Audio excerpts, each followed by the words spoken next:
Ya halo guys, halo semuanya. Gimana puasa hari ini? Kali ini user kita adalah Xiaomi Redmi 4X guys. Ini kasusnya mati total ya, dinyalakan nggak bisa. Kemudian dicas juga nggak ada respon. Masuknya ke sini, nggak ada respon. Lampu notifikasi juga nggak ada. Oke, langsung aja kita buka guys. Ya, ngomong-ngomong, untuk pertanyaan teman-teman yang belum dijawab ya, itu mungkin kita jawab di short guys. Jadi sebagian kita jawab di channel Tuser YSF, yang sebagian lagi kita jawab di short guys. Kalau di Tuser YSF itu lebih jelas karena bentuk video ya, jadi lebih panjang durasinya. Kalau yang di sini cuma short. Oke, udah kita buka, dan di sini untuk kasus yang mati seperti ini ya, ini pertama-tama yang kita lakukan pengecekan adalah baterainya guys. Jangan sampai nanti kita udah eksekusi jauh-jauh ternyata baterainya nihil gitu ya. Begitu mati langsung buka IC power nggak semudah itu bagus loh. Kita coba cek dulu baterainya aman nggak. Nanti kalau baterainya udah dicek sudah aman, kita masih nihil, kita lanjut ke jalur baterai IC cas, karena IC cas itu fungsinya untuk membagi setrum ya. Kemudian selain untuk menambahkan setrumnya juga, kemudian kita lanjut ke IC power. Nah gitu guys prosesnya guys. Itu kalau versi saya ya. Setiap teknisi itu memiliki trik yang berbeda-beda dalam menangani sebuah kasus guys. Jadi nggak harus disamakan dengan cara kita guys ya. Oke, udah kita buka, dan di sini akan kita ukur baterainya itu minimal 3,6 atau 3,7 lah setidaknya ya. 3,6 boleh lah, 3,65 ya. Kita coba cek ada berapa volt di sini.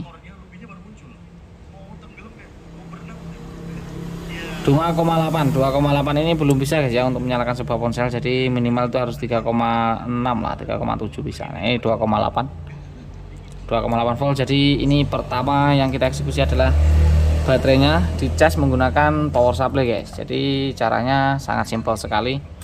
Ini sering terjadi kayak gini kalau casnya bermasalah, biasanya seperti itu sih.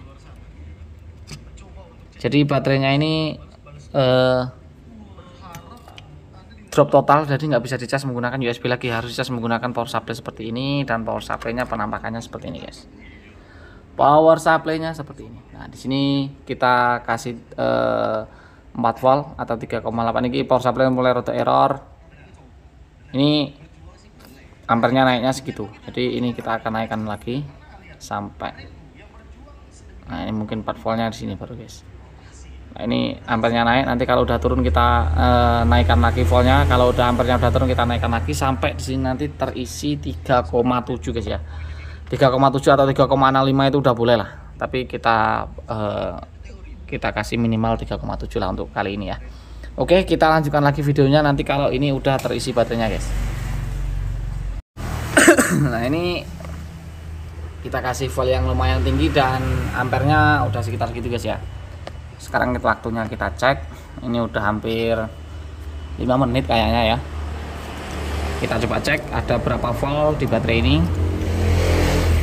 Target kita tadi 3,7 guys ya. Sebenarnya 3,65 itu udah bisa guys. Kita cek, mengecek. Oke, 3,77 volt udah kelihatan ya.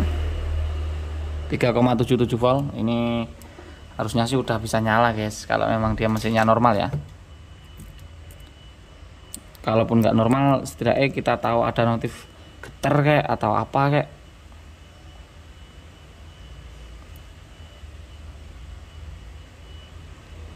Nggak mau nyala sama sekali, masih nggak ada tanda-tanda nyala. Getar, panas, anget di sini juga udah nggak ada. Nggak ada ya guys ya. Jadi di sini coba kita lakukan pengecasan pakai USB, masih ada perbedaannya nggak? Oh, ada getar guys, nyala. Oke.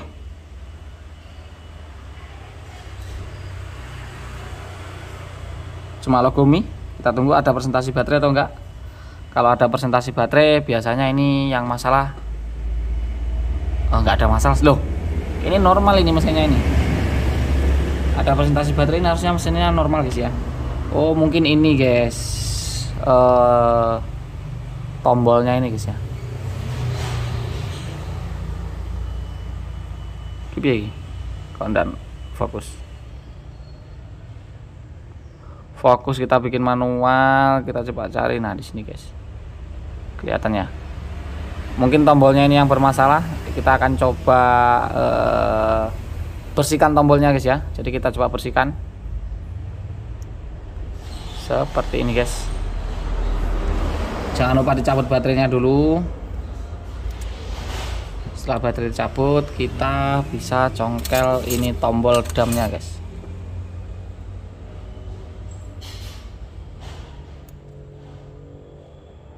Jadi kalau untuk kasus seperti ini ya, kalau tombol yang error seperti ini teman-teman bisa lakukan pergantian tombol, atau kalau nggak mau ganti ya dibersihin seperti ini guys.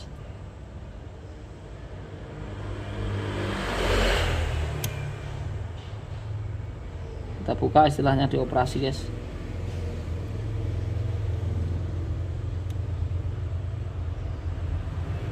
Operasi. Nah dalamnya ini kita bersihkan, guys ya. Ini fokusnya kok enggak gelem nang tengah sih. Nah dalamnya ini guys kita bersihkan guys, seperti ini. Kusuk, ada kayak hitam-hitamnya.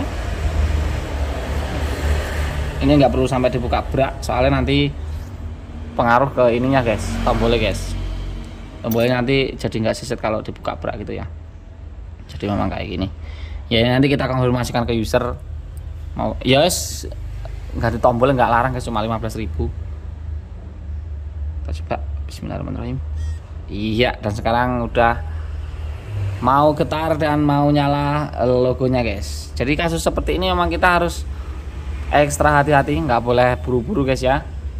Jangan sampai kita salah eksekusi. Sebenarnya untuk masalah servis ini dibilang sulit ya sulit, tapi sebenarnya nggak begitu rumit. Yang rumit itu menentukan titik rusaknya ini di mana. Jadi misalnya HP ini mati, itu rusaknya di mana. Dulu pernah waktu awal-awal ya, awal-awal jadi teknisi, belajar teknisi guys, mati kayak gini, langsung kita coba tes pakai power supply, nyalakan pakai power supply, ternyata nggak mau nyala, cuma gantung. Karena ternyata nggak semua HP itu bisa dinyalakan pakai power supply guys. Udah kita angkat powernya, IC powernya, udah kita buka IC casnya, masih saja nihil. Coba kita pakai baterai baru, ternyata normal. Sekali kita cek baterainya, baterai yang ini ternyata ya drop total seperti tadi guys. Soalnya baterai itu kalau di bawah 3,7 volt itu dia nggak mau dicas pakai USB guys. Itu harus dicas menggunakan power supply seperti tadi ya. Istilahnya ditembak guys. Oke, di sini casnya juga normal. Jadi rusaknya ini kemungkinan awal mulanya itu nggak bisa dinyalakan. Karena nggak bisa dinyalakan dan nggak dicas, lama-lama baterainya juga bisa 0 sampai habis seperti itu guys. Dan sekarang udah normal lagi, nggak sampai masuk ke IC yang lain-lain. Kita pastikan dulu. Jadi prosesnya tadi ya, kalau ini versi saya guys ya, versi saya pribadi. Sekali lagi kita nggak bermaksud menggurui atau apapun, ini hanya sharing trik yang kita jalani guys ya. Itu yang pertama, dicek baterainya. Kalau dicek baterainya masih nihil,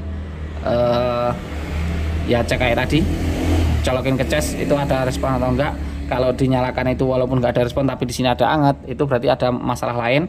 Nah itu kita bisa lanjut ke jalur baterainya nih, dicek ya, jalur baterai yang di mesin itu dicek. Kemudian on off nya ini jangan lupa dicek juga. Kita lanjut ke, setelah itu udah dipastikan normal semua, lanjut bagian lebih dalam lagi ke IC power. Kalau IC power sudah dicek semua, yang paling mentok itu ada di CPU. Dan yang untuk mempermudah kinerja kita itu pakai Borneo skematik kalau saya pribadi guys ya. Oke, jadi mungkin hanya itu dulu video kita kali ini. Semoga videonya bermanfaat ya. Mohon maaf bila salah kata. Jangan lupa terus ikuti kita dengan cara diklik subscribe dan dinyalakan lonceng notifikasinya. Dan kita ketemu lagi di video berikutnya, dan bye bye. Thank you semuanya, thank you. Ini tetap ganti sih, soalnya ini nggak ceduk-ceduk, nggak iso ceduk mana guys. Ini kayak ceduk-ceduk penak, tapi kalau ini kayak udah nggak ceduk-ceduk, nggak penak, nggak marem. Tetap ganti sih. Oh, dan juga casnya ini ternyata casnya juga putus nyambung guys ya. Nah, ini kita langsung ganti sekalian untuk casnya. Untuk cara ganti cas semuanya udah tahu lah.